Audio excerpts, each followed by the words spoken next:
Hello guys, welcome back to my channel. और हम पढ़ रहे थे self paced online module set a corporate and economic laws for CA final, appointment and qualification of directors. और इसमें अभी हम इंडिपेंडेंट डायरेक्टर का कॉन्सेप्ट पढ़ रहे थे। एंड इसमें हम टेन्योर पढ़ रहे थे कि जो इंडिपेंडेंट डायरेक्टर है इसका कितना कार्यकाल होता है। इसका सेक्शन 152 क्या बताता है कि जो इंडिपेंडेंट डायरेक्टर है इसका टर्म 5 लगातार ईयर्स तक होता है, 5 कंसेक्यूटिव ईयर्स तक ना, on the board of a company. Eligible होता है ये रीअपॉइंटमेंट के लिए जब इसका टर्म एक्सपायर होता है, पहला टर्म। और स्पेशल रेजोल्यूशन पास करना पड़ता है इसके रीअपॉइंटमेंट के लिए। And disclosure of such appointment in the boards report. हमने ये पिछले लेक्चर में पढ़ा था कि इसको जब दोबारा से इसको रीअपॉइंट करना है तो स्पेशल रेजोल्यूशन पास करना पड़ेगा और बोर्ड रिपोर्ट में बोर्ड ऑफ डायरेक्टर्स को दिखाना पड़ेगा अपनी, ठीक है, कि इसको लेकर आ रहे हैं वापस से, रीअपॉइंट कर रहे हैं इंडिपेंडेंट डायरेक्टर को, ठीक है। और फर्स्ट प्रोविजन टू सेक्शन 169(1) क्या कहता है कि independent director removed sorry, an independent director reappointed for second term under section 149(10) shall be removed by the company only by passing a special resolution। तो लेकर भी सेकंड टाइम जब आते हैं, रीअपॉइंट भी स्पेशल रेजोल्यूशन से करते हैं और फिर बोर्ड रिपोर्ट में इसको डिस्क्लोज कर देते हैं बोर्ड ऑफ डायरेक्टर्स। और फिर जब इसको हटाना होता है तो वो भी स्पेशल रेजोल्यूशन पास करके ही इसको हटाया जा सकता है, ठीक है। तो ये सेकंड टर्म की बात हो रही है। जब फर्स्ट टर्म होता है तो 5 कंसेक्यूटिव ईयर्स तक ये रह सकता है बोर्ड पे। फिर जब इसको रीअपॉइंट करना है तो स्पेशल रेजोल्यूशन पास करेगी कंपनी और बोर्ड रिपोर्ट में डायरेक्टर्स डिस्क्लोज कर देंगे। और जब इसको हटाना होगा सेकंड टर्म से तो वो भी स्पेशल रेजोल्यूशन पास करके ही। तो मतलब सेकंड टाइम जब रीअपॉइंट करने लेकर भी स्पेशल रेजोल्यूशन से आना है और वापस भी इसको अगर रिमूव करना है तो सेकंड टाइम में, अगर सेकंड टर्म में से अगर रिमूव करना है तब भी स्पेशल रेजोल्यूशन से करना है, ठीक है। Independent director shall not hold office for more than 2 consecutive terms. लगातार जब इसने 2 टर्म्स अपने सर्व कर दिए, लगातार 5-5 साल का इसका एक टर्म हो सकता है, 5 कंसेक्यूटिव ईयर्स का एक टर्म होता है इसका, ठीक है, मैक्सिमम। तो अगर इसने 2 टर्म्स इसने पूरे कर लिए अपने कंसेक्यूटिवली तो इसको उसके बाद नहीं ये होल्ड कर सकता office. However, he shall be eligible for appointment after the expiration of 3 years of ceasing to be an independent director। Cooling period है इसका कि वही अगर 3 साल तक उसके बाद जो है, अगर ये इंडिपेंडेंट डायरेक्टरशिप के जब मान लो इसके 2 टर्म्स एक्सपायर हो गए कॉन्जिक्यूटिव टर्म्स, तो उसके 3 साल तक जो है ये कंपनी के साथ अपॉइंट नहीं किया जाएगा और कंपनी के साथ किसी भी तरीके से एसोसिएटेड नहीं रहेगा ये किसी भी कैपेसिटी में, डायरेक्टली या इनडायरेक्टली, ठीक है। तो इसको जब 3 साल एक्सपायर हो जाएंगे कंपनी, मतलब इंडिपेंडेंट डायरेक्टरशिप के 2 कंसेक्यूटिव टर्म्स सर्व करने के बाद में, जब फिर ये जब उसका दोनों टर्म्स जब इसके एक्सपायर हो जाएंगे, खत्म हो जाएंगे, तो उसके अगले 3 साल तक जो है ये अपॉइंट नहीं किया जाएगा इस कंपनी में किसी भी कैपेसिटी में, इधर डायरेक्टली और इनडायरेक्टली ना एसोसिएट किया जाएगा इस कंपनी के साथ किसी भी तरीके से। अच्छा, कहता है it is clarified that for the purposes of sub section 10 and 11 of section 149 any tenure of an independent director on the date of commencement of the Companies Act 2013 shall not be counted as a term under those subsections। 149(10) में और 149(11) में अब ये बता रहा है कि जब कंपनीज एक्ट जब स्टार्ट हुआ था, कंपनीज एक्ट 2014 में, तो कहता कि कंपनीज एक्ट 2013 जब आया था, मतलब 1 अप्रैल 14 से ये कमेंस हो जाता है कंपनीज एक्ट 2013। तो अगर इसका कोई भी टेन्योर उस समय चल रहा हुआ तो वो एक टर्म नहीं माना जाएगा 149(10) और 11 में। 149 सबसेक्शन 10 और 149 सबसेक्शन 11 में ये क्या कह रहा है कि जो इसका term of an independent director on the date of commencement of companies act है, मतलब 1/4/14 को कंपनीज एक्ट लागू हुआ था ना। कंपनीज एक्ट 2013 में जैसे बनाया तो उसको 1/4 अप्रैल से पहले वो 1/4 अप्रैल से वो कमेंस हो जाता है। तो उस दौरान जो भी टर्म चल रहा था उस समय, तो वो माना नहीं जाएगा टेन्योर इसका। It shall not be counted as a term under दो सबसेक्शंस। मतलब 149(10) और 149(11) में उसको एक इंडिपेंडेंट डायरेक्टर का टर्म नहीं माना जाएगा, जो भी इसका कार्यकाल उस दौरान चलेगा 1/4/14 से जो भी चालू होगा इसका टर्म ना। Clarification issued by MCA, appointment of independent directors for less than 5 years। एक सर्कुलर आया था, सर्कुलर नंबर 14 कंपनीज एक्ट का 2014 में, 9 जनवरी 14 को कहता कि 149(10) में एक्ट कहता है कि अप टू 5 कंसेक्यूटिव ईयर्स का टर्म हो सकता है इंडिपेंडेंट डायरेक्टर का। यहाँ पर कीवर्ड क्या है कि अप टू, मतलब 5 साल तक। तो अपॉइंटमेंट जो इंडिपेंडेंट डायरेक्टर की है, जो वो 5 साल से कम तक भी परमिसिबल है। कंसेक्यूटिव टर्म इसका 5 years का होता है, लेकिन अप टू, ठीक है, तो 5 साल से कम भी हो सकता है, ठीक है। अब जैसे हम कहते हैं ना अप टू 50% डिस्काउंट, तो इट मीन्स कि 20% या 30% भी तो हो सकता है ना। तो उसी तरीके से अप टू 5 years का क्या मतलब है कि consecutive up to 5 consecutive years का मतलब है कि लगातार इसका टर्म चलता है, लेकिन 5 साल से कम का भी हो सकता है, ठीक है, would be permissible. Appointment for any term whether for 5 years or less is to be treated as one term under section 149(10) of the act। तो मतलब अगर इसका एक टर्म चल रहा हुआ 5 साल तक का लगातार कंसेक्यूटिव टर्म जो होता है इसका अप टू होता है, तो अगर 5 साल से कम के लिए भी अगर इसको अपॉइंट किया जाता है तो उसको भी एक टर्म मान लिया जाएगा कि हाँ भी एक इसका कार्यकाल समाप्त हो गया सेक्शन 149(10) में, ठीक है। और अब further under section 149(11) of the act, no person can hold the office of the independent director for more than 2 consecutive terms। Such a person shall have to demit the office after 2 consecutive terms, even if the total number of years of his appointment in such 2 consecutive terms is less than 10 years। तो इसका दूसरा कार्यकाल भी अगर साथ के साथ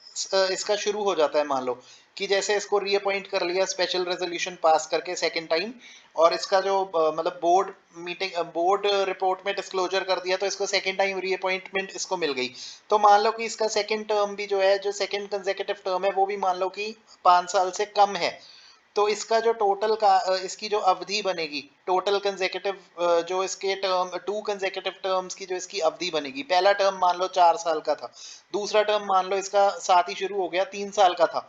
तो उस केस में भी क्या हम कहेंगे कि इसका जो टोटल जो टर्म है इसका वो लेस देन 10 years है, ठीक है। In such a case the person completing consecutive terms of less than 10 years shall be eligible for appointment only after the expiry of required cooling period of 3 years। तो वही जब इसके दो terms इसके समाप्त हो जाएंगे, लगातार जो इसके दो टर्म्स होते हैं, ठीक है,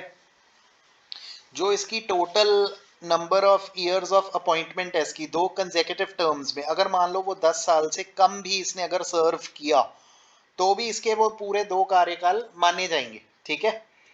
तो उस केस में इसको अगर वापस इस एसोसिएट अगर अपने आप को करवाना है कंपनी से किसी भी तरीके से, अगर इसको उसके बाद में रीअपॉइंट करवाना है, तो इसको 3 साल रुकना पड़ेगा। जब इसका कार्यकाल, पिछले दो कार्यकाल जब इसके समाप्त हुए हैं, सेकंड इसका टेन्योर जब खत्म हुआ है, तो उस डेट के खत्म होने से 3 साल तक ये कंपनी के साथ एसोसिएटेड नहीं रहेगा, ठीक है। अब आगे चलते हैं, अगर उसके बाद 3 साल समाप्त होने के बाद फिर ये आ सकता है वापस, ठीक है। Cooling period of 3 years। हाँ चलो आगे बढ़ते हैं। Liability, section 149 subsection 12। As per section 149 subsection 12 of the act, the following persons shall be liable for the following acts। एक इंडिपेंडेंट डायरेक्टर जो होता है किन एक्ट्स के लिए लाइबल होगा? एक्ट्स ऑफ ओमिशन और commission by A company which had occurred with his knowledge, और एक non executive director not being promoter और की मैनेजरियल पर्सोनल। अब हम इसमें लाइबिलिटी देख रहे हैं इंडिपेंडेंट डायरेक्टर की और एक non executive director. Executive director कौन होता है? जो डे टू डे ऑपरेशंस देखता है, जो ज़्यादा फुल डे काम करता है कंपनी के साथ में, ठीक है, जो अपने अलग अलग डिपार्टमेंट्स को हेड करता है और मेक श्योर करता है कि इसके सभी डिपार्टमेंट्स ऑपरेट करें स्मूथली। और नॉन एग्जीक्यूटिव डायरेक्टर क्या होता है? जो इतना ज़्यादा एक्टिव नहीं होता, वो होल टाइम डायरेक्टर नहीं होता। तो इंडिपेंडेंट डायरेक्टर नॉन एग्जीक्यूटिव ही होता है। और जो नॉन एग्जीक्यूटिव डायरेक्टर होता है ना, ये प्रमोटर जो नहीं होता, नॉन एग्जीक्यूटिव डायरेक्टर जो है प्रमोटर नहीं होता और की मैनेजरियल पर्सोनल नहीं होता। A non executive director not being a promoter और अ की मैनेजरियल पर्सोनल, मतलब कि इसमें वो बता रहा है कि एक तो इंडिपेंडेंट डायरेक्टर की क्या लाइबिलिटी होगी, और एक नॉन एग्जीक्यूटिव डायरेक्टर जो मतलब कि फुल टाइम डायरेक्टर नहीं है और ना ये प्रमोटर है, ना कंपनी का प्रमोटर है ये नॉन एग्जीक्यूटिव डायरेक्टर, और ये कोई की मैनेजिंग पर्सोनल भी नहीं है, क्योंकि की मैनेजरियल पर्सोनल तो होल टाइम डायरेक्टर्स होते हैं, एमडी होता है, ठीक है। तो एक ऐसा नॉन एग्जीक्यूटिव डायरेक्टर जो प्रमोटर भी नहीं है और की मैनेजरियल पर्सोनल नहीं है, ठीक है। और दूसरा क्या, इंडिपेंडेंट डायरेक्टर। तो इन दोनों तरह के डायरेक्टर्स की, इंडिपेंडेंट डायरेक्टर और non executive director not being a promoter और की मैनेजरियल पर्सोनल, इसकी क्या रिस्पॉन्सिबिलिटी है, इसकी क्या लाइबिलिटी बनेगी? For the said acts, in acts के लिए, एक्ट्स ऑफ ओमिशन। ओमिशन का क्या होता है कि कोई मतलब चीज ओमिट कर दी, इग्नोर कर दी, कोई चीज रह गई कोई। और कमीशन बाय ए कंपनी, ठीक है, या कोई ऐसी चीज या तो छोड़ दी या फिर कोई ऐसा काम कर दिया कंपनी ने which had occurred with his knowledge, जो इन दोनों डायरेक्टर्स के नॉलेज से हुआ था, इंडिपेंडेंट डायरेक्टर या फिर नॉन एग्जीक्यूटिव डायरेक्टर जो कि प्रमोटर या की मैनेजिंग पर्सोनल नहीं है, ठीक है। उनकी वजह से कोई कंपनी ने ऐसा काम कर दिया जो नहीं करना था, and it is attributable through board processes, और बोर्ड ऑफ डायरेक्टर्स के थ्रू ही वो होता है, ठीक है। बोर्ड मीटिंग्स में ये पार्टिसिपेट करता है ना independent director, with his consent और कनाइवेंस, इसकी मर्जी से हुआ, where he had not acted diligently. तो इंडिपेंडेंट डायरेक्टर या नॉन एग्जीक्यूटिव डायरेक्टर या जो होता है, जो प्रमोटर या की मैनेजिंग पर्सोनल नहीं है, वो कंपनी की किन किन चीज़ों के लिए लाइबल है, उन एक्ट्स और ओमिशंस के लिए या उन कमीशंस के लिए जहां पर जो इसकी नॉलेज से हुए, ठीक है, जो बोर्ड प्रोसेस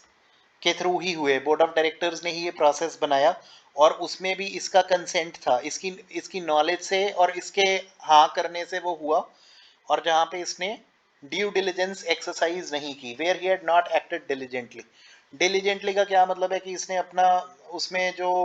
अपना जो फर्ज बनता है, इसने वहां पे अपना फर्ज नहीं निभाया और इसने केयरलेसली इसने किया और इसने जानते हुए सब कुछ किया गलत, ठीक है। रिटायरमेंट बाय रोटेशन, हमें पता है ऑलरेडी कि जो रिटायरमेंट ऑफ डायरेक्टर्स का जो प्रोविजन है 152(6) और फिर 152(7) का जो डीम्ड रीअपॉइंटमेंट का है,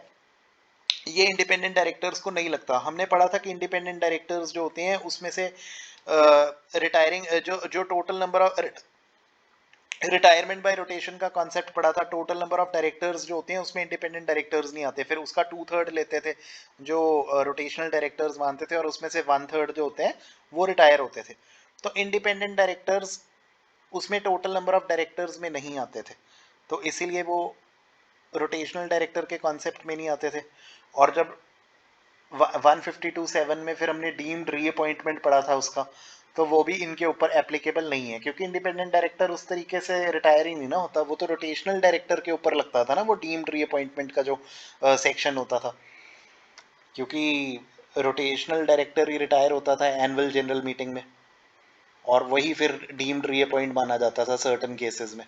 जहाँ पे एनुअल जनरल मीटिंग हमने पढ़ा था कि वो पोस्टपोन हो गई नेक्स्ट हफ्ते पे, और कंपनी जब मीटिंग में ये एक्सप्रेसली नहीं प्रोवाइड किया कि हाँ भी इसकी जगह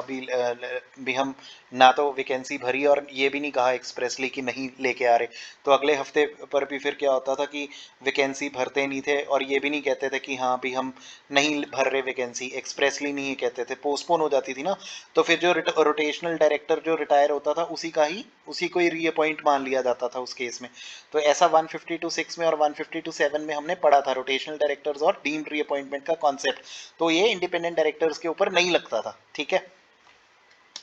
अब आ जाते हैं आगे, independent director is different from A nominee director. अच्छा देखते हैं पहले ना, हमें याद होगा कि नॉमिनी डायरेक्टर क्या होता है। नॉमिनी डायरेक्टर तो हमें याद है ना कि जब कोई इंस्टीट्यूशन, फाइनेंशियल इंस्टीट्यूशन या फिर कोई body which is set up by an act of parliament, वो अगर पार्लियामेंट्री बॉडी अगर किसी कंपनी को लोन देती है तो अपना इंटरेस्ट प्रोटेक्ट करने के लिए, या वो फाइनेंशियल इंस्टीट्यूशन जब लोन देती है किसी कंपनी को, तो ये दोनों अपना इंटरेस्ट प्रोटेक्ट करने के लिए अपना डायरेक्टर नॉमिनेट कर देते हैं बोर्ड पे, और फिर जिसको बोर्ड ऑफ डायरेक्टर्स जो है आगे फर्दर अपॉइंट कर देते हैं आर्टिकल्स की पावर से, ठीक है। तो उस केस में क्या होता है कि वो नॉमिनी डायरेक्टर उसको माना जाता है ताकि वो जब तक इनका लोन समाप्त नहीं होता वो इनके लोन को प्रोटेक्ट करे, ताकि कंपनी उनको टाइमली इंटरेस्ट पे करे और ईएमआईज इनकी भरे और उनका लोन जो है वो सेटिस्फैक्टरीली रीपे हो जाए, इसलिए होता था नॉमिनी डायरेक्टर।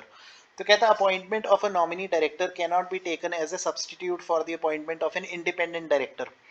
नॉमिनी डायरेक्टर का की जो अपॉइंटमेंट है ये इंडिपेंडेंट डायरेक्टर का सब्सटीट्यूट नहीं माना जाता किसी भी तरह से। दो ए nominee director is also independent of the board members. हालांकि देखो अब क्या था, इंडिपेंडेंट डायरेक्टर का जो अपॉइंटमेंट है उसको सब्सटीट्यूट नहीं कर सकता नॉमिनी डायरेक्टर। मतलब ये नहीं है कि इंडिपेंडेंट डायरेक्टर की जगह अभी आप चला लो काम नॉमिनी डायरेक्टर से, ऐसे नहीं होता। इंडिपेंडेंट डायरेक्टर जहाँ पे चाहिए वहां पे इंडिपेंडेंट डायरेक्टर ही चाहिए होगा, नॉमिनी डायरेक्टर से काम नहीं चला सकते एज अ सब्सटीट्यूट। कहता हालांकि जो नॉमिनी डायरेक्टर होता है वो भी इंडिपेंडेंट होता है बोर्ड, मतलब बोर्ड मेंबर्स में जो बाकी जो डायरेक्टर्स होते हैं, जो बाकी बोर्ड ऑफ डायरेक्टर्स होते हैं उनसे इंडिपेंडेंट ही होता है nominee director. But this independence does not make him an independent director. अब देखो जो नॉमिनी डायरेक्टर है वो अपने फाइनेंशियल इंस्टीट्यूशन जिसने लोन दिया कंपनी को, या उस गवर्नमेंट ने जिसने लोन दिया है, ये पार्लियामेंट्री बॉडी ने जिसने लोन दिया है कंपनी को, ये उनके इंटरेस्ट को प्रोटेक्ट करने के लिए आता है। तो ये बोर्ड मेंबर से, बाकी बोर्ड ऑफ डायरेक्टर से, बाकी डायरेक्टर से इसका इंडिपेंडेंट माइंडसेट तो होना चाहिए, ये उनके इन्फ्लुएंस में नहीं आना चाहिए। तो उस तरीके से ये इंडिपेंडेंट तो होता है बाकी डायरेक्टर से, बट इसका ये इंडिपेंडेंस जो है ये कैरेक्टरिस्टिक किसको इंडिपेंडेंट डायरेक्टर नहीं बना देता। He is appointed to safeguard the interest of the respective financial institution to which he belongs। ठीक है, ये हम पढ़ चुके हैं। His appointment triggers from the fact that his financial institution has given a financial assistance to the company and he remains on the board till the loan amount is repaid satisfactorily। तो जब तक financial institution ने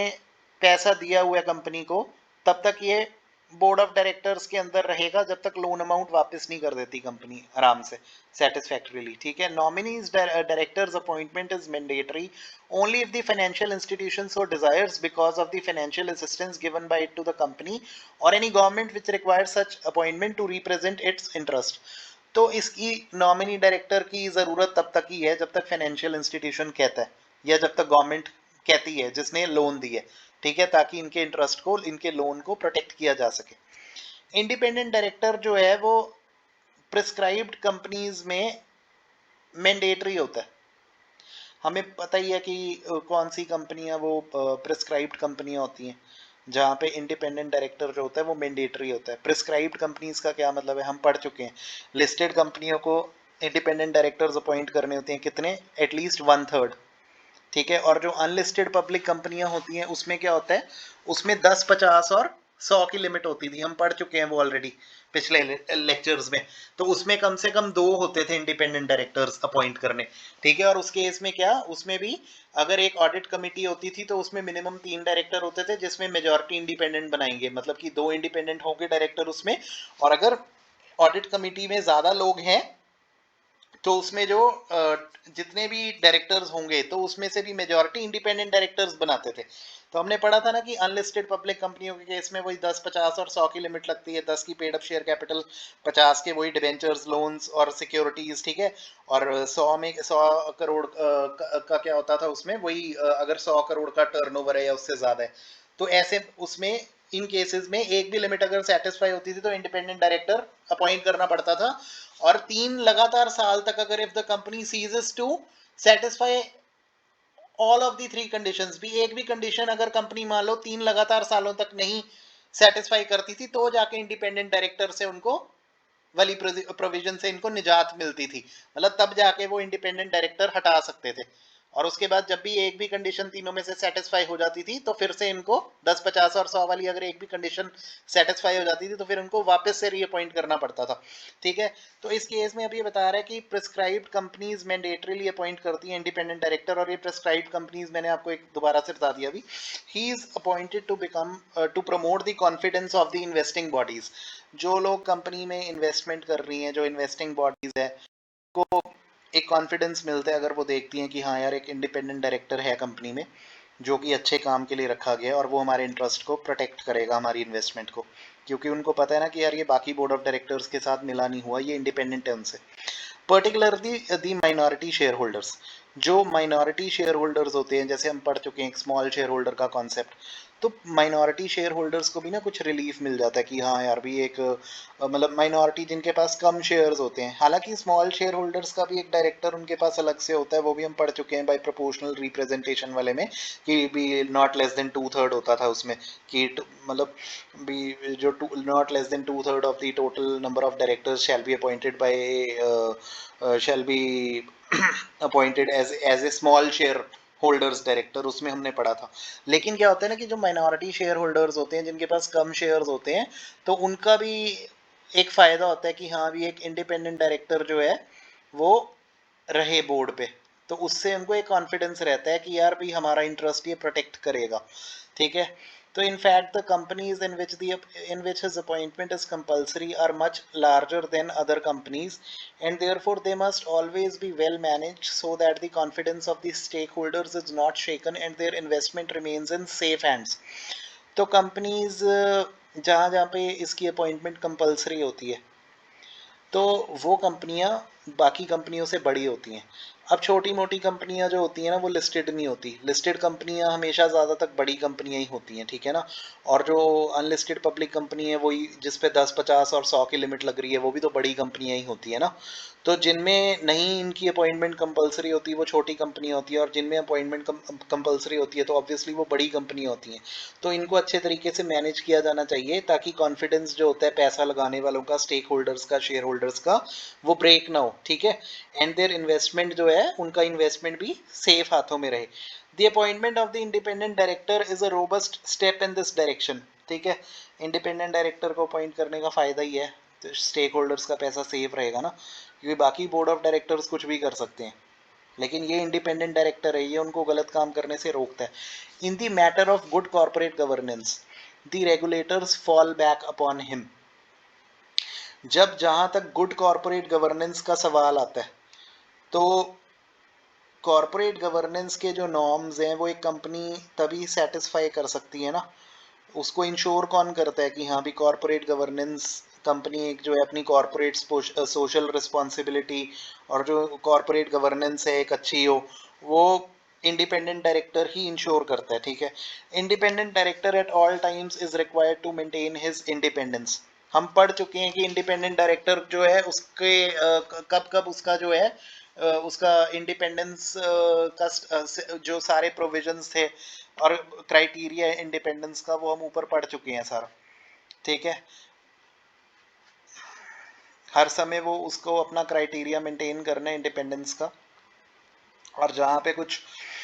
ऐसे circumstances आते हैं कि जहाँ पे वो अपनी इंडिपेंडेंस लूज कर सकता है, तो वो फैक्ट उसको लेकर आना है सबकी नॉलेज में, बोर्ड ऑफ डायरेक्टर्स को उसको बताना है कि हाँ यार इन सर्कमस्टेंसेज में भी I am no longer going to be able to function as an independent director, because इस सिचुएशन में मेरा क्राइटेरिया जो है अब चेंज होने वाला है, अब मैं इंडिपेंडेंट नहीं रहूँगा। तो वहाँ पे उसको बोर्ड ऑफ डायरेक्टर्स को बता देना चाहिए। तो इसीलिए कहते हैं कि इंडिपेंडेंट डायरेक्टर्स जितने भी हैं कंपनी में, तो उनको कम से कम एक मीटिंग तो फाइनेंशियल ईयर में रखनी चाहिए जहाँ पे बाकी डायरेक्टर्स ना हो जो कि इंडिपेंडेंट नहीं है, और जो मैनेजमेंट के जो मेंबर्स हैं, मेंबर्स ऑफ मैनेजमेंट है जो, वो भी ना हो, ठीक है। तो मतलब कि इंडिपेंडेंट डायरेक्टर्स को कम से कम एक मीटिंग तो साल में करनी ही है आपस में एक दूसरे के साथ में, एक फाइनेंशियल ईयर में, जहाँ पे जो नॉन इंडिपेंडेंट डायरेक्टर्स हैं,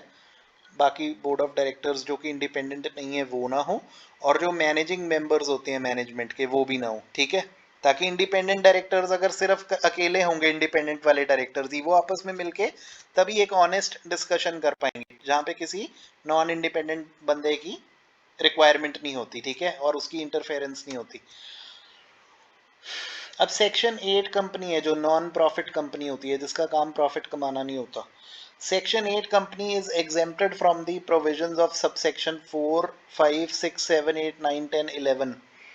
clause 1 of subsection 12 and subsection 13 of section 149 of the act। तो हमने जो सेक्शन 149 अभी तक ऊपर पढ़े हैं, जितने भी ये सारे हमने पढ़े हैं सेक्शन 149 में, हम देख चुके हैं कि सेक्शन 8 जो है वो किसी को भी नहीं लग रहा। सेक्शन 149 कहाँ से शुरू हुआ था, वही अपॉइंटमेंट ऑफ डायरेक्टर्स की बात कर रहा था ना, उसमें बता रहा था कि मैक्सिमम 15 हो सकते हैं डायरेक्टर, और उसमें कि मतलब स्पेशल रेजोल्यूशन पास करना पड़ता है। अगर 15 से ज़्यादा अपॉइंट करने हैं तो ये सारा जो सेक्शन 149 है इसके जितने भी सब सेक्शंस हैं और सब सेक्शन 12 का clause 1 sub section 13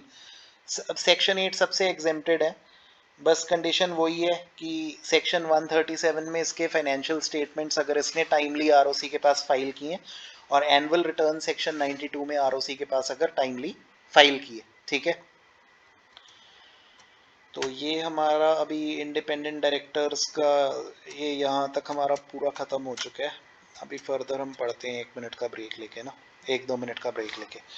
manner of selection of the independent directors की किस तरह से इंडिपेंडेंट डायरेक्टर्स को सिलेक्ट किया जाता है और इनका डेटा बैंक कैसे बनाया जाता है इंडिपेंडेंट डायरेक्टर्स, ठीक है।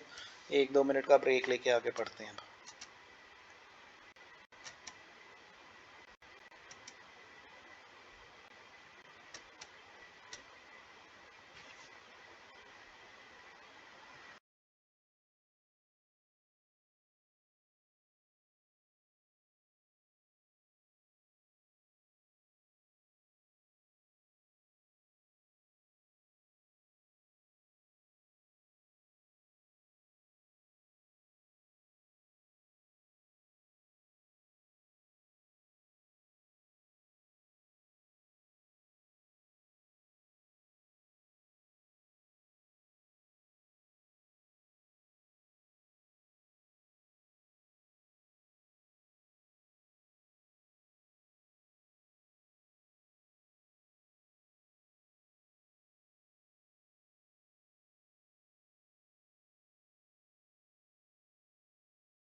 चलो वापस से अब हम आते हैं अपने इंडिपेंडेंट डायरेक्टर्स के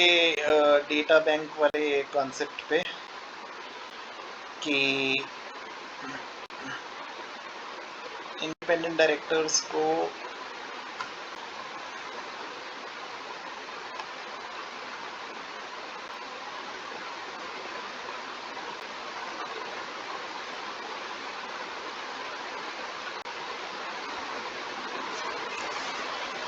कैसे सिलेक्ट किया जाता है और इनका डेटा बैंक कैसे मेंटेन किया जाता है।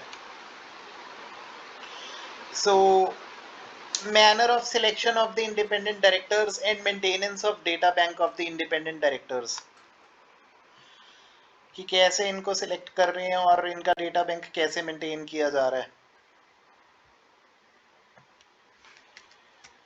Section 150 of the Act and Rule 6 of the Company's Appointment and Qualification of Directors Rules contains the provisions regarding the manner of selection of the independent directors and maintenance of the data bank of the independent directors. तो section 150 जो है act का और rule 6 है जो companies act का, companies rules का rule 6, companies appointment and qualification of directors rules का रूल 6 और सेक्शन 150 ऑफ द एक्ट ये बताता है कि किस तरह से सिलेक्ट किया जाता है इंडिपेंडेंट डायरेक्टर्स को और इनका डेटा बैंक कैसे मेंटेन किया जाता है इंडिपेंडेंट डायरेक्टर्स का। These provisions are stated as below. Maintenance of the data bank of the independent directors. According to section 150 subsection 1, an independent director may be selected from a data bank containing names, addresses and qualifications of persons who are eligible and willing to act as independent directors subject to the provisions contained in section 149(6). तो independent directors का एक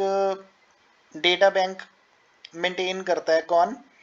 Any body, institute or association as may be notified by the central government, जिसके पास expertise है create करने के लिए और maintain करने के लिए ये data bank, and put on their website for use by the companies appointing such directors. अच्छा देखो, सेंट्रल गवर्नमेंट ना कुछ ऐसी इंस्टीट्यूशंस या कुछ ऐसी एसोसिएशंस या बॉडीज को नोटिफाई कर देगी, सेंट्रल गवर्नमेंट नोटिफाई करेगी, ठीक है। नोटिफाई कहाँ करती है? अपने ऑफिशियल गजीट में ही करती है ना। सेंट्रल गवर्नमेंट नोटिफाई कर देगी कि हाँ भी ये बॉडी, ये इंस्टीट्यूशन या ये एसोसिएशन जो है इंडिपेंडेंट डायरेक्टर्स का एक डेटाबेस मेंटेन करेंगी, ठीक है ना।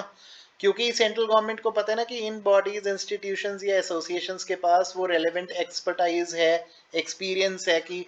भी मतलब वो एक वो डेटाबेस क्रिएट करके मेंटेन करके अपने पास रखेंगी इंडिपेंडेंट डायरेक्टर्स को और अपनी वेबसाइट पे डाल देंगी, सो दैट कंपनीज के काम आ सके जब भी उनको इंडिपेंडेंट डायरेक्टर्स जो हैं अपॉइंट करने पड़ेंगे, ठीक है। तो कंपनियां कहाँ से लेंगी डेटा? इन वेबसाइटों पे ही देखेंगी ना, जो ये बॉडी, इंस्टीट्यूशंस या एसोसिएशंस मेंटेन कर रही हैं सेंट्रल गवर्नमेंट ने जिनको नोटिफाई किए, तो ये वो डेटाबेस बनाकर अपनी वेबसाइट पे डाल देंगी, ठीक है। तो इंडिपेंडेंट डायरेक्टर जो है इस डेटा बैंक में से सिलेक्ट किया जाएगा, ठीक है, जिसमें इसका नाम लिखा होगा उस डेटाबेस में, इसका एड्रेस लिखा होगा और उसकी क्वालिफिकेशन लिखी होगी, ठीक है, इन सभी लोगों की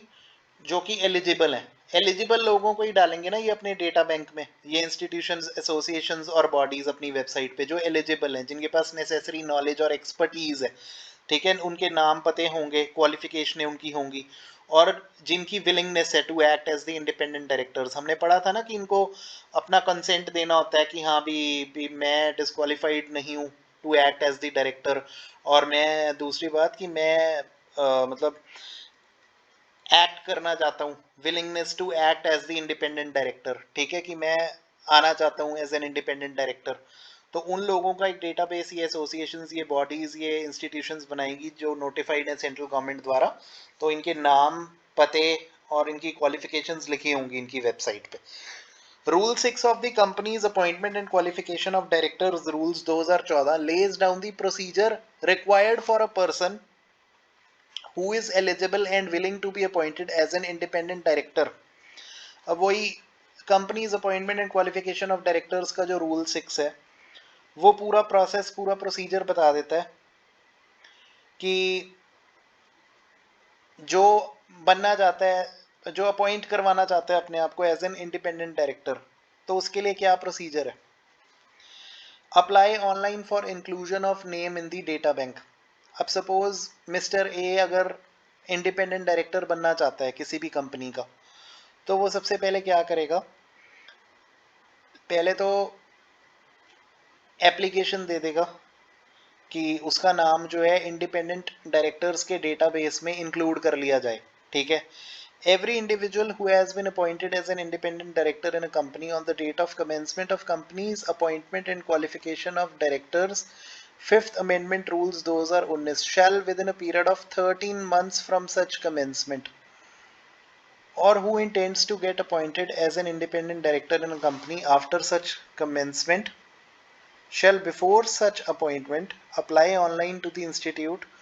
for inclusion of his name in the data bank for a period of 1 year or 5 years or for his lifetime, and from time to time takes steps as specified in sub rule 2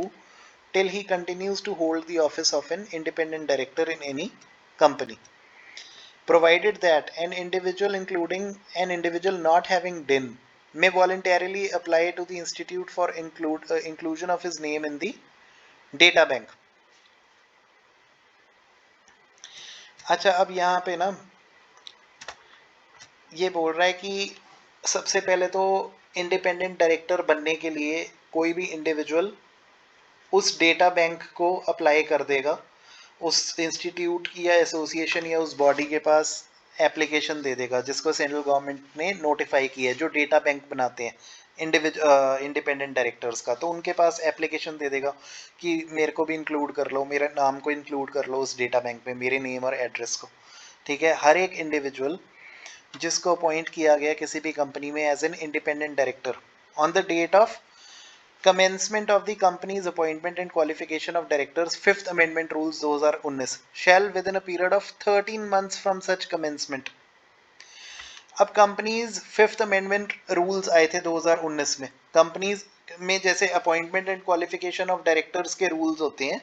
तो fifth amendment rules आए थे companies appointment and qualification of directors, fifth amendment rules 2019 के जो थे, तो अगर उनके ये रूल्स जब शुरू हुए थे तो ये रूल्स की कमेंसमेंट के समय अगर कोई इंडिविजुअल इंडिपेंडेंट डायरेक्टर के तौर पे अपॉइंट किया जा चुका था किसी कंपनी में, मान लो जब ये रूल्स कमेंस हुए थे, अगर उस समय कोई भी person as an independent director किसी कंपनी में अगर अपॉइंट कर दिया गया था, तो वो 13 मंथ्स के अंदर फ्रॉम सच कमेंसमेंट, ठीक है, फ्रॉम 13, वो 13 महीने के अंदर अंदर फ्रॉम सच कमेंसमेंट, या फिर who intends to get appointed as an independent director in a company after such commencement shall before such appointment। अगर तो जब कंपनीज फिफ्थ अमेंडमेंट रूल्स आए थे, appointment and qualification of directors के जो companies fifth amendment rules आए थे 2019, अगर उस समय पहले से कोई बंदा इंडिपेंडेंट डायरेक्टर के तौर पे अपॉइंट किया जा चुका था कोई इंडिविजुअल, तो वो इन रूल्स के कमेंस होने के 13 महीने के अंदर अप्लाई कर देगा इंस्टीट्यूट को कि मेरा नेम जो है डेटाबेस में इंक्लूड कर दिया जाए, 1 साल के लिए, 5 साल के लिए या हमेशा के लिए। ठीक है, या फिर जो इन रूल्स के companies appointment and qualification of directors के फिफ्थ अमेंडमेंट रूल्स 2019 जब आए थे, या तो इन रूल्स के कमेंसमेंट के बाद अगर ये मान लो इंडिपेंडेंट डायरेक्टर के तौर पे अगर ये अपॉइंट होना चाहता है, ठीक है, तो ये या तो ये पहले ही अपॉइंट हो चुका होगा, अगर ये हो चुका है और उस समय उन रूल्स के चलते ही अगर ये अपॉइंट हो चुका था एज एन इंडिपेंडेंट डायरेक्टर, ठीक है ना, तो ये 13 महीने के अंदर अंदर from the commencement of companies rules, ये पहले से ही अपॉइंट हो चुके हैं और कंपनीज अमेंडमेंट रूल्स आ गए थे, companies appointment and qualification of directors fifth amendment rules आ गए थे 2019 में, तो ये रूल्स जब उस समय आ गए थे तो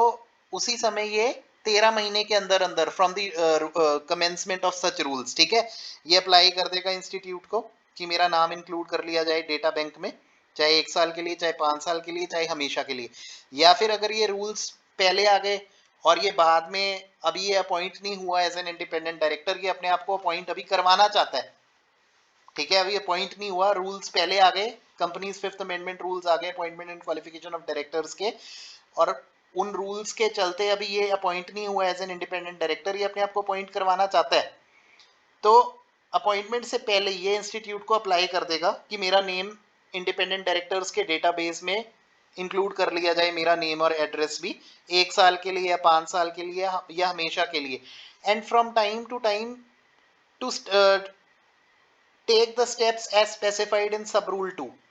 अभी सब रूल 2 में जो स्टेप्स बताए हैं, तो ये वो सारे स्टेप्स जो है वो इनिशिएट करेगा till he continues to hold the office of an independent director in any company। फिर जब तक भी ये इंडिपेंडेंट डायरेक्टर का ऑफिस होल्ड करेगा तब तक ये सारी चीजें करेगा, जो इस सेक्शन में सब रूल 2 में, रूल 6 के सब रूल 2 में जो मेंशन्ड है। रूल 6 कौन सा है? ये appointment and qualification of directors rules 2014 जो थे उसका रूल 6 है। उसमें सब रूल 1 कुछ बता रहा है और सब रूल 2 कुछ बता रहा है। सब रूल 1 एक बार रिपीट कर देते हैं। Rule 6 of companies appointment and qualification of directors rules का ये कहता है कि यार सभी जो इंडिविजुअल्स जो बनना चाहते हैं इंडिपेंडेंट डायरेक्टर, या जो पहले से ही इंडिपेंडेंट डायरेक्टर बन चुके हैं जिस समय companies appointment and qualification of directors fifth amendment rules आए थे 2019 में, तो जो पहले से डायरेक्टर्स उस समय इंडिपेंडेंट डायरेक्टर्स बन चुके थे, तो ये रूल्स कमेंस होते ही, फिफ्थ अमेंडमेंट रूल्स कंपनीज वाले जो है ये चालू होते ही, उनकी कमेंसमेंट होते ही उसके 13 महीने के अंदर जो है ये अप्लाई कर देंगे इंस्टीट्यूट को कि हमारा नेम जो है डेटा बैंक में शामिल कर लिया जाए इंडिपेंडेंट डायरेक्टर्स के। ठीक है, और जो बाद में इन रूल्स के आते हैं तो वो अभी इंडिपेंडेंट डायरेक्टर अभी बने नहीं है, तो अपनी अपॉइंटमेंट से पहले भी ये जो है अपने डेटाबेस में नाम इंक्लूड करवा लेंगे इंस्टीट्यूट के पास एप्लीकेशन देके, उस बॉडी एसोसिएशन के पास एप्लीकेशन देके जो सेंट्रल गवर्नमेंट ने जिनको नोटिफाई किया हुआ कि आप डेटा बैंक मेंटेन करो इंडिपेंडेंट डायरेक्टर्स का। तो ये इनको कह देंगे कि हमारा नाम जो है 1 साल के लिए या 5 साल के लिए हमेशा के लिए इसमें इंक्लूड कर दो, और ये वो सारे स्टेप्स हमेशा करते रहेंगे, इनिशिएट करेंगे जब तक ये कंटिन्यू करते हैं to hold the office of an independent director in any company, जब तक ये इंडिपेंडेंट डायरेक्टर बने रहते हैं किसी भी कंपनी में। कौन से स्टेप्स ये इनिशिएट करेंगे, कौन से स्टेप्स ये लेंगे टाइम टू टाइम, अब बताएंगे ये रूल 6 के सब रूल 2 में। Provided that any individual, including an individual not having DIN, may voluntarily apply to the institute for inclusion of his name in the data bank। अभी इसमें वो वाला इंडिविजुअल भी अप्लाई कर सकता है जिसके पास डिन नंबर नहीं है, तो ठीक है, अभी ये इंडिपेंडेंट डायरेक्टर के डेटाबेस में अपना नाम इंक्लूड करवा रहा है। डिन नंबर तो ये ले ही लेगा ना जब इसको इंडिपेंडेंट डायरेक्टर बनाएंगे किसी कंपनी में, तो उससे पहले जब प्रपोज करेंगे कि हाँ इसको इंडिपेंडेंट डायरेक्टर के तौर पे इसको अपॉइंट करना है, तो उस केस में क्या होगा कि इसको उससे पहले ये अपना डिन नंबर ले लेगा। ठीक है ना, ये मतलब हमें पता ही है डिन नंबर एमसीए की वेबसाइट पे अप्लाई करते हैं सेंट्रल गवर्नमेंट को,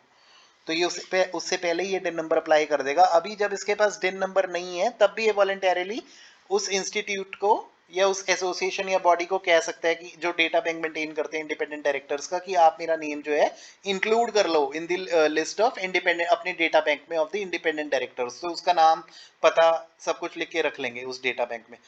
renewal of period for inclusion of his name in the data bank. अब एवरी इंडिविजुअल जिसका नाम इंक्लूड किया गया है इंडिपेंडेंट डायरेक्टर्स के डेटा बैंक में, वो एक एप्लीकेशन फाइल करेगा for renewal for a further period of 1 year और 5 years or for his lifetime within a period of 30 days from the date of expiry of the period up to which the name of the individual was applied for inclusion in the data bank, failing which the name of such individual shall stand removed from the data bank of the institute। अब क्या होगा कि अभी ये बता रहा था ना कि जब तक ये ऑफिस होल्ड करके रखेगा किसी कंपनी में एज एन इंडिपेंडेंट डायरेक्टर, तब तक ये सेकंड वाला जो रूल 6 है जो उसका सब रूल 2 है उसमें जो स्टेप्स लिखे हैं तब तक ये फॉलो करता रहेगा। Rule 6 of the companies appointment and qualification of directors rules जो है उसका सब रूल 2 में जो स्टेप्स लिखे हैं ये तब तक फॉलो करता रहेगा जब तक ये इंडिपेंडेंट डायरेक्टर रहेगा किसी भी कंपनी में। कौन से स्टेप्स हैं कि ये अपना जो पीरियड है, जिस पीरियड के लिए इसका नाम शामिल किया गया था उस डेटा बैंक में, कौन सा डेटा बैंक, जो इंडिपेंडेंट डायरेक्टर्स का डेटा बैंक, वो इंस्टीट्यूशंस, वो बॉडीज या वो एसोसिएशंस बना रहे हैं जिनको सेंट्रल गवर्नमेंट ने नोटिफाई किया था, जो डेटा बैंक मेंटेन करते हैं इंडिपेंडेंट डायरेक्टर्स का, उस डेटा बैंक में अपना नाम ताकि इसका इंक्लूडेड रहे, उसका भी एक रिन्यूअल इसको पे करना पड़ेगा। हमेशा तो इसका नाम उसमें नहीं ना रह सकता, तो जब इसका वो एक्सपायर हो जाएगा वो पीरियड, मान लो इसने 1 साल के लिए अपने आप को ऐड करवाया था उस डेटा बैंक में, तो 1 साल एक्सपायर होने के बाद फिर से इसको अपने आप को ऐड करवाना पड़ेगा। 5 साल के लिए या लाइफ टाइम के लिए अगर इसने अपने आप को ऐड करवाया था,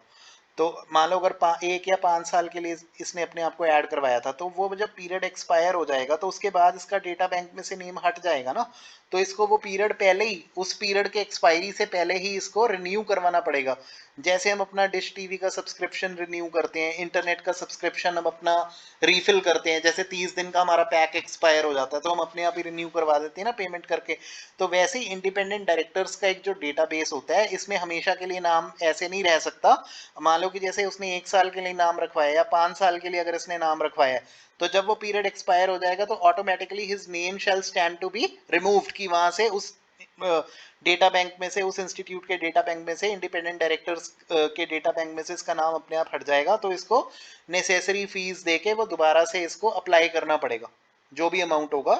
कि मेरा वापस से नाम जो है उसमें जोड़ दिया जाए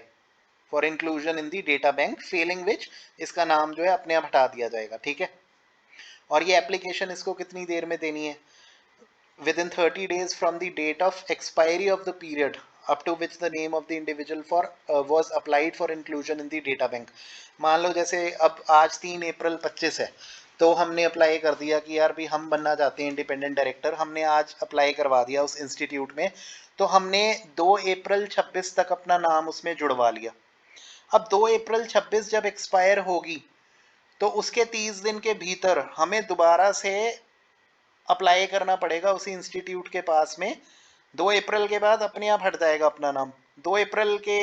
बाद मतलब 30 दिन के अंदर अपना नाम अपने आप हट जाएगा। तो मतलब जैसे 2 अप्रैल 26 तक हमारा नाम उसमें ऑलरेडी है, ठीक है ना। तो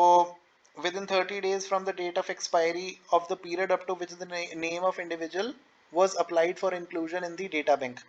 नहीं तो क्या होगा, अब जैसे 2 अप्रैल 26 को हमारा वो 1 साल एक्सपायर हो गया, हमने 2 अप्रैल 25 से 2 अप्रैल 26 तक अपना नाम डलवाया हुआ है उसमें, ठीक है ना, 3 अप्रैल 25 से 1 साल तक। तो 2 अप्रैल 26 को हमारा 1 साल पूरा हो गया। अब क्या करना होगा, अगर 1 महीने के अंदर हमने रिन्यू नहीं करवाया अपना इंक्लूजन,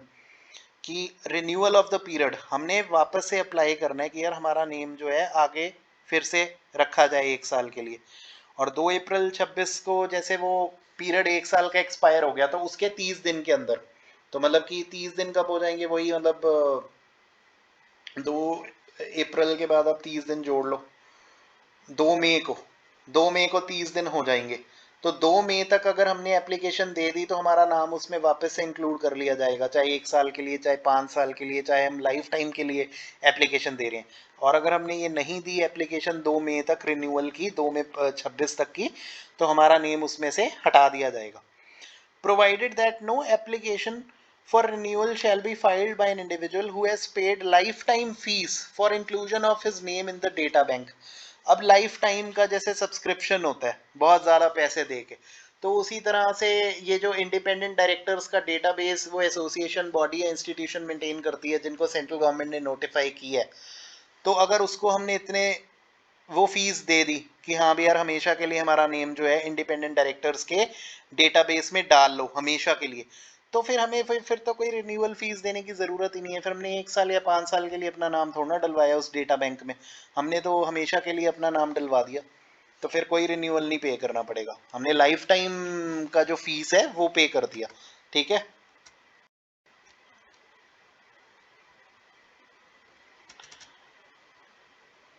तो हमें पता लग गया कि कैसे मतलब इंडिपेंडेंट डायरेक्टरशिप के लिए अप्लाई कैसे करना है। सबसे पहले क्या है कि अपना नेम और एड्रेस इंक्लूड करवाना पड़ेगा, एप्लीकेशन देनी पड़ेगी पहले उन सभी इंस्टीट्यूशंस को, एसोसिएशंस को या बॉडीज़ को जिनको सेंट्रल गवर्नमेंट ने नोटिफाई किया हुआ है, जो डेटा बैंक मेंटेन करते हैं इंडिपेंडेंट डायरेक्टर्स का, उनको एप्लीकेशन दे के कि हाँ भी हमारा नाम इसमें इंक्लूड कर लिया जाए। ठीक है। और अगर हम पहले से ही इंडिपेंडेंट डायरेक्टर थे किसी कंपनी में, कब, जब कंपनीज फिफ्थ अमेंडमेंट रूल्स 2019 आए हैं for the appointment and qualification of directors, कोई फिफ्थ अमेंडमेंट रूल्स आए थे अपॉइंटमेंट एंड क्वालिफिकेशंस के लिए डायरेक्टर्स के, फिफ्थ अमेंडमेंट हुई थी रूल्स में 2019 में। तो अगर उस समय हम पहले से इंडिपेंडेंट डायरेक्टर थे और ये रूल्स कमेंस हो गए उसी कार्यकाल के वक्त पे, तो जैसे ये रूल्स कमेंस हुए तो उसके 13 महीने के अंदर हमने अप्लाई कर देना है कि यार हमारा नाम जो है उस डेटा बैंक में डाल दो, उस इंस्टीट्यूट के पास अप्लाई कर देना है जो डेटा बैंक मेंटेन करता है। ठीक है। और अगर हमारा इंडिपेंडेंट डायरेक्टरशिप जो है इन रूल्स के कमेंस होने के बाद में अभी शुरू होना है, और अगर हमने अभी किसी कंपनी में अभी अपॉइंट अपने आप को करवाना है एज एन इंडिपेंडेंट डायरेक्टर, इन रूल्स के चालू होने के बाद में, तो फिर भी हम उनको एप्लीकेशन दे देंगे उस डेटा बैंक को कि यार हमारा नाम इसमें इंक्लूड कर लो, इस इंस्टीट्यूट को एप्लीकेशन दे देंगे, ठीक है। और तब तक हमने ये रिन्यू करवाते रहना रहना अपना ये जो डेटा बैंक में अपना नाम हमने डलवा के रखना है जब तक हमारा कार्यकाल चलता रहेगा किसी भी कंपनी में एज एन इंडिपेंडेंट डायरेक्टर, ठीक है। अब जिसमें लाइफ टाइम सब्सक्रिप्शन, एक बार हमने लाइफ टाइम अगर अप्लाई कर दिया फीस देके कि हाँ हमेशा के लिए हमारा नाम इसमें इंक्लूड कर लिया जाए, फिर हमें कोई एप्लीकेशन रिन्यूअल के लिए देनी नहीं पड़ती, ठीक है। Submission of declaration of compliance to the board. Every independent director shall submit a declaration of compliance of sub-rule 1 and sub-rule 2 to the board each time he submits the declaration required under subsection 7 of section 149 of the act. अब देखो section 149 subsection 7 में एक declaration ये देता था कि यार मैं इंडिपेंडेंस का क्राइटेरिया जो है वो मैं सेटिस्फाई करता हूँ। हमने 149(7) में पढ़ा था ना कि इंडिपेंडेंट डायरेक्टर जो है, हम एक बार फटाफट से वो देख लेते हैं। डिक्लेरेशन पढ़ा था कि जब भी इंडिपेंडेंट डायरेक्टर अपॉइंट किया जाता है तो ये हमेशा जो पहली बोर्ड मीटिंग होती है, फर्स्ट टाइम जब ये पार्टिसिपेट करता है उस कंपनी के बोर्ड मीटिंग में जहाँ पे इसको अपॉइंट किया गया एज एन इंडिपेंडेंट डायरेक्टर, तो पहली मीटिंग में ये डिक्लेरेशन दे देता है कि मैं इंडिपेंडेंस का क्राइटेरिया सेटिस्फाई करता हूँ। और उसके बाद हर अगले फाइनेंशियल ईयर से जब भी पहली बोर्ड मीटिंग होती है साल की उसी फाइनेंशियल ईयर में, तो फर्स्ट मीटिंग में ये डिक्लेरेशन फिर से दोबारा देता है। और जब भी इसके वो सर्कमस्टेंसेस चेंज होते हैं, इंडिपेंडेंस का स्टेटस इसका इफेक्ट होता है, तो ये बता देता है, फिर से ये डिक्लेरेशन देता है कि यार मेरा स्टेटस चेंज हो गया, मैं इंडिपेंडेंट नहीं रह सकता, ठीक है। तो ये हमने पढ़ा था। तो अब इसमें क्या कह रहा है कि 149(7) की जब भी ये डिक्लेरेशन देगा तो साथ में ये एक सेकंड रूल 6 का सब रूल 1 और सब रूल 2, ठीक है ना। इसके अंदर ये पढ़ रहे थे ना कि इसको वो डेटा बैंक में अपना नाम इंक्लूड करवाना होता है, ठीक है। Submission of declaration of compliance to the board. तो जब भी ये इंडिपेंडेंट डायरेक्टर जो है 149 सबसेक्शन 7 की जब ये डिक्लेरेशन देगा कि हाँ अभी यार मैं इंडिपेंडेंस का क्राइटेरिया सेटिस्फाई करता हूँ,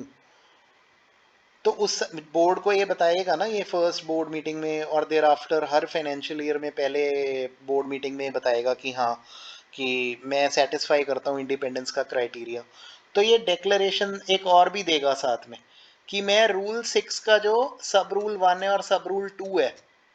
उसकी भी डिक्लेरेशन दे देगा। ये रूल 6 का सब रूल 1 और सब रूल 2 हम पढ़ चुके हैं ना। Rule 6 of the companies appointment and qualification of directors rules,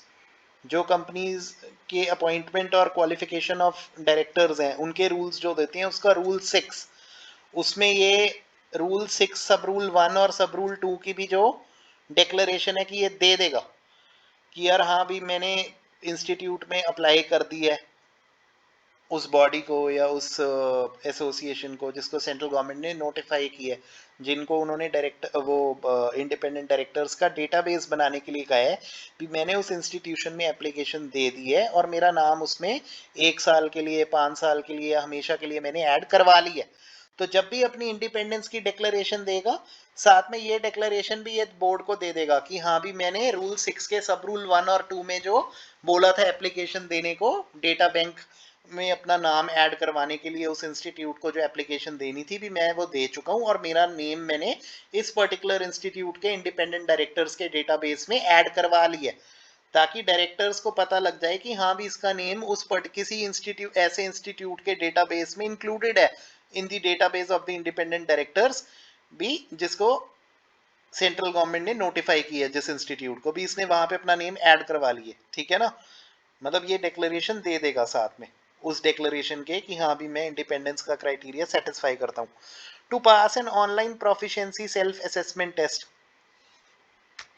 अब हर एक इंडिविजुअल का जिसका नाम इंक्लूडेड है डेटा बैंक में सब रूल 1 में, तो वो एक online proficiency self assessment test pass करेगा जो उसी इंस्टीट्यूट ने रखा है within a period of 2 years from the date of inclusion of his name in the data bank, failing which his name shall stand removed from the data bank of the institute. अब तुम देखो यार, जब ना हम independent director जब भी apply करेगा किसी इंस्टीट्यूट में कि मेरा नाम जो है अप्लाई भी ऐड कर दिया जाए आपके डेटा बैंक में, इंडिपेंडेंट डायरेक्टर्स के डेटा बैंक में मेरा नाम पता ऐड कर दिया जाए, नाम अपना जुड़वा तो लिया वहां पे।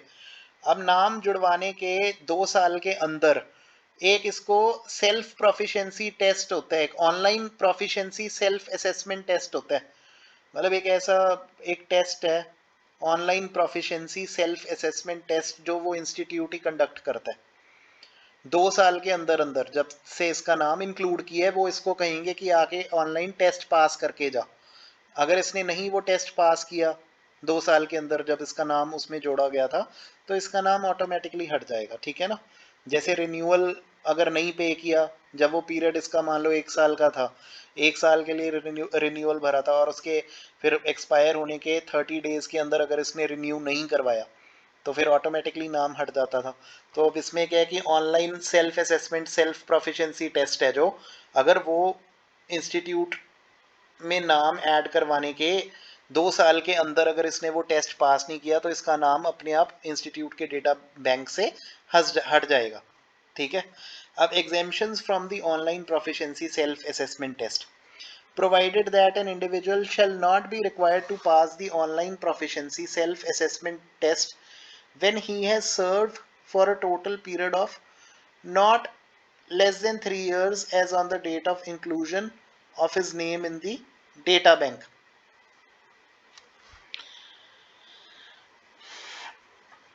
As a director or key managerial personnel,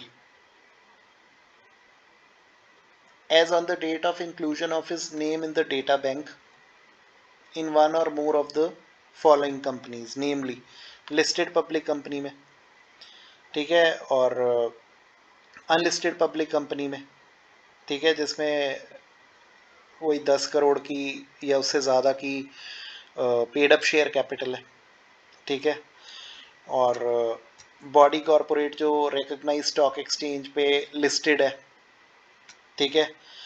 और in a country which is a member state of the financial action task force on money laundering and the regulator of the securities market in such member state is a member of the international organization of securities commissions, ठीक है।